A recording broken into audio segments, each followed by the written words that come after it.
हमारे यहाँ का सोता हुआ बच्चा उस समय राजा भैया बोलता था जिंदाबाद। 40 साल तक यहाँ के लोग अपने मताधिकार का प्रयोग नहीं कर पाए। कुंडा के हैं कुंवर कन्हैया राजा भैया, राजा भैया। जो राजा से बिछड़ा है मर्द नहीं वो हिजड़ा है। तो राजा भैया ने कहा कि साइकिल से चलने के लिए कौन कौन तैयार है प्रतापगढ़। हम तो नींव के पत्थर हैं, ठीक। दीवार सड़ के टूट जब तक नहीं जाएगी तब तक मैं उनके साथ हूँ, साथ रहूंगा। कुंडा विधानसभा इसलिए खास है क्योंकि यहाँ के नेता न सिर्फ अपने क्षेत्र के नेता हैं बल्कि पूरे पूर्वांचल का एक प्रमुख चेहरा माने जाते हैं। उनके नाम का सहारा लेकर लोग अपनी राजनीति भी चमकाते हैं और उनकी राजनीति को लेकर कई तरह के सवाल, कई तरह की बातें होती हैं।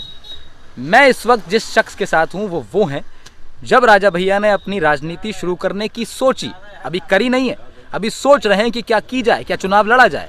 तो वो कुछ लोग जिनके साथ वो बैठ करके, उनके जिसमें हमजोली भी थे, गाँव के बड़े बुजुर्ग भी रहे, उनके साथ बैठकर उन्होंने जब ये तय किया, सलाह मशवरा किया कि इलेक्शन लड़ा जाए यार, तो उनमें से एक शख्स के साथ मैं हूँ।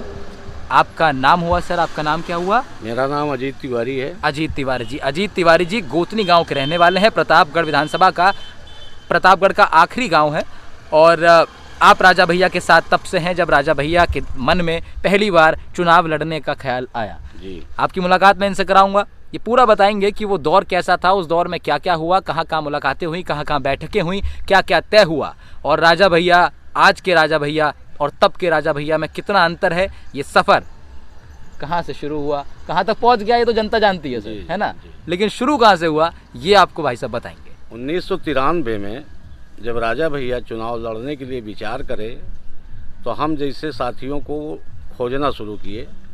तो हमारे जैसे बहुत लोग, अनेकों, हजारों लोग, हजारों कार्यकर्ता राजा भैया संपर्क करना शुरू किए। और जब राजा भैया ने ये कहा कि क्या चुनाव लड़ा जाए कुंडा में, तो हम लोगों ने सर्वसम्मत से ये निर्णय लिया कि नहीं, आप चुनाव लड़ें। ये कहाँ हुई सर, ये बात कहाँ हुई? ये हमारे बाबूगंज कार्यालय में हाँ। बैठक चल रही थी, दौर चल रहे थे, चुनाव का मशविरा आ गया था और उसके बाद राजा भैया ने हम लोगों जैसे लोगों को बुलाए, नौजवानों को, और बात चलने लगी। तो ये हुआ कि नहीं सरकार, आप चुनाव लड़ें।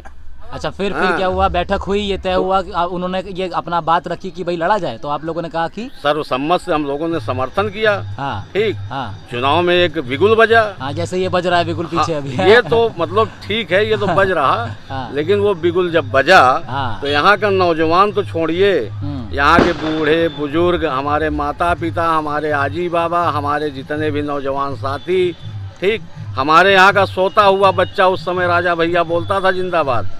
जिस समय राजा भैया पहला चुनाव लड़ने के लिए कदम निकाले 1993 में, एक बात बस, 21 नवंबर सर, 21 नवंबर 1993 को, ठीक, राजा का पहला चुनाव हुआ था, पहली वोटिंग हम लोगों ने किया था। उस बार बड़ी उमंग में बड़ी खुशी हुई कि हम लोगों ने, हमारे पूर्वजों ने, हमारे अड़ोसी पड़ोसी गांव के लोगों ने जा करके अपने मताधिकार का प्रयोग कर पाए थे। अच्छा, ठीक। 40 साल तक यहाँ के लोग अपने मताधिकार का प्रयोग नहीं कर पाए। अगर किसी ने सर उठाने की जरूरत की थी तो पता नहीं क्या हुआ है उसके साथ।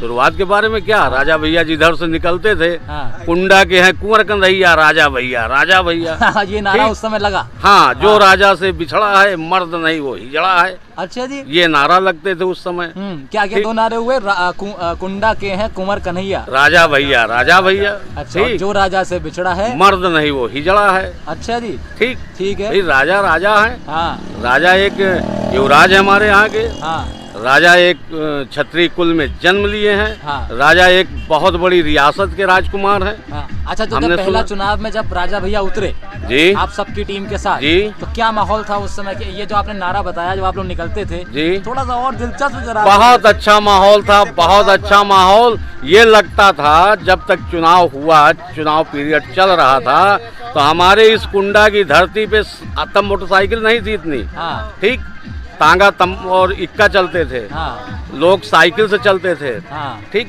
और उस समय साइकिलों की रैली जब होती थी। हाँ। तो 15 किलोमीटर तक हाँ। आदमी के सर के अलावा कोई नहीं दिखता था, केवल इंसान ही दिखता था। सब भैया के समर्थक थे। हाँ। कट्टर समर्थक थे। हाँ। ठीक, और अपना तन मन धन लगा करके जब वो राजा को बम्पर वोटों से जिताया था। यही मैं कहने वाला था कि जब वो चुनाव ये जीता गया। मामूली जीत भी नहीं हुई थी। हाँ। इतना बड़ा जीत उत्तर प्रदेश में कोई नेता नहीं जीतता था उस समय। ठीक, और सुनिए, उस समय यहाँ के प्रशासन, चूंकि उससे पहले शासन कांग्रेस का था मेरे यहाँ। हाँ। ठीक, और 30-40 साल लोग यहाँ के राजनीतिज्ञ थे, राजनीति के अगुआ थे। हाँ। उन लोगों का वर्चस्व था। प्रशासन के ऊपर लोगों ने दबाव बनाया।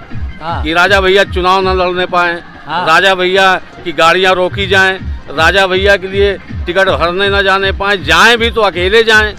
ठीक, लेकिन राजा भैया ने ये बताया हम लोगों को, शाम मतलब रात ही में बताया। हम लोग बहुत सुबह आ गए यहाँ कि आज टिकट भरने चलना है।